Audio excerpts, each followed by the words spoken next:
তৃণমূলের অন্দরের আসল নকল লড়াইয়ে এবার সরাসরি হাইকোর্টের বড়সড় ধাক্কা। ব্যাংক অ্যাকাউন্ট ব্যবহারের অনুমতি পেয়ে বড় স্বস্তিতে মমতাপন্থী তৃণমূল, অন্যদিকে ধাক্কা খেয়ে ব্যাকফুটে ঋতব্রত শিবির। তবে কি পরোক্ষভাবে মমতা ব্যানার্জির দলকেই আসল তৃণমূলের স্বীকৃতি দিল আদালত? কি বলছেন বিশিষ্ট আইনজীবীরা? আমরা কথা বলে নেব হাইকোর্টের আইনজীবী শীর্ষণ্য বন্দ্যোপাধ্যায়ের সঙ্গে। আজকে যেটা বলতে চাইছি, জিজ্ঞেস করতে চাইবো আপনাকে, আজকে কলকাতা হাইকোর্টের তরফ থেকে মমতাপন্থী তৃণমূলদের ব্যাংক অ্যাকাউন্ট থেকে যে কোনো দরকারে টাকা তোলার অনুমতি দেওয়া হলো 30 সেপ্টেম্বর পর্যন্ত। অবশ্যই সেটার হিসেব থাকবে। তাহলে আমি জিজ্ঞেস করতে চাইবো, তাহলে কি পরোক্ষভাবে হাইকোর্ট মমতাপন্থী তৃণমূলকেই আসল তৃণমূলের স্বীকৃতি দিল? না, এটা তো আসল তৃণমূল নকল তৃণমূলের মামলা ছিল না।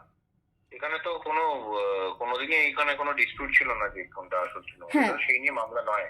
অবশ্যই, কিন্তু যদি মানে মমতাপন্থী তৃণমূলকে যদি তৃণমূলের স্বীকৃতি না দেওয়া হতো, তাহলে কি তাদের এই ব্যাংক অ্যাকাউন্টটা ব্যবহার করার কোনো সুযোগ দেওয়া হতো?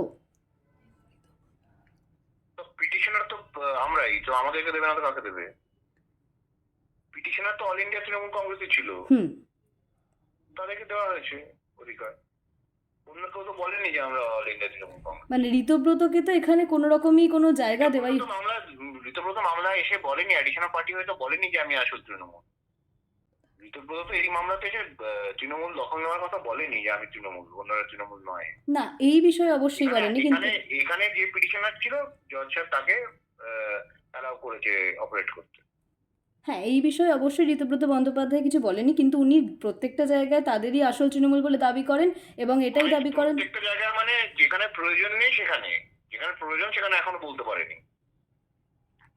আমি তো বাজারে গিয়ে এটাও বলতে পারি যে তাজমহল আমার, তাজমহল আমার হয়ে যাবে না।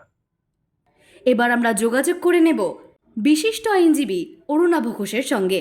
যে 3টে ব্যাংক অ্যাকাউন্ট ফ্রিজ করে দেওয়া হয়েছিল, সেগুলো থেকে মমতাপন্থী তৃণমূলরা টাকা তুলে ব্যবহার করতে পারবে, তবে হ্যাঁ, সেটাতে আইনি হিসেব রাখা হবে। যেটা আগে ছিল তাই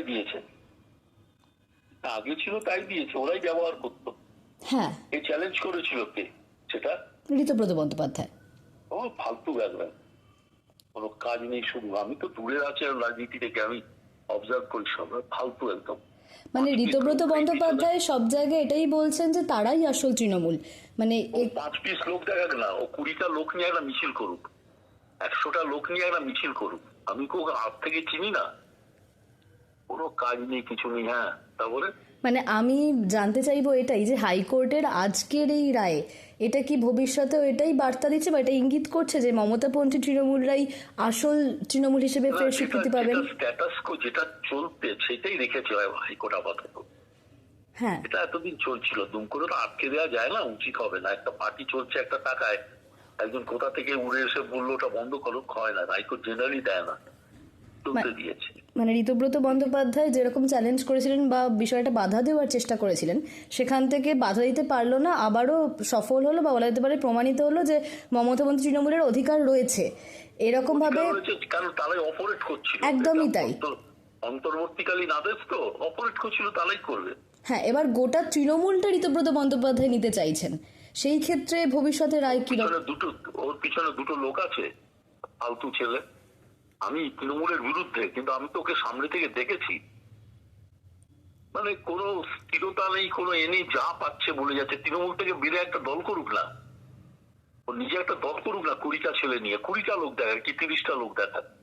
আমি তোকে আজ থেকে চিনি না, যা পাচ্ছে বলে যাচ্ছে। এই বিষয়ে এবার আমরা যোগাযোগ করব বিশিষ্ট আইনজীবী তথা তৃণমূল সাংসদ কল্যাণ ব্যানার্জির সঙ্গে। তো আজকে যেরকম হাইকোর্ট যেরকম রায় দিলেন যে তৃণমূল, মমতাপন্থী তৃণমূলের এটার ব্যাপারে আমি কিছু জানি না, এটার ব্যাপারে আমাকে জিজ্ঞেস করবেন না।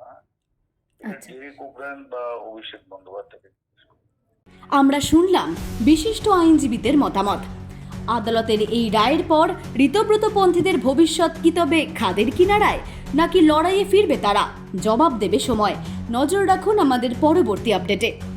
অঙ্কিতা পালের রিপোর্ট, হেডলাইন্স কলকাতা। আনন্দ আর ভালোবাসার দীপ্তিতে গড়া সমুজ্জ্বল পরমা, ঠিক তোমারই মতো।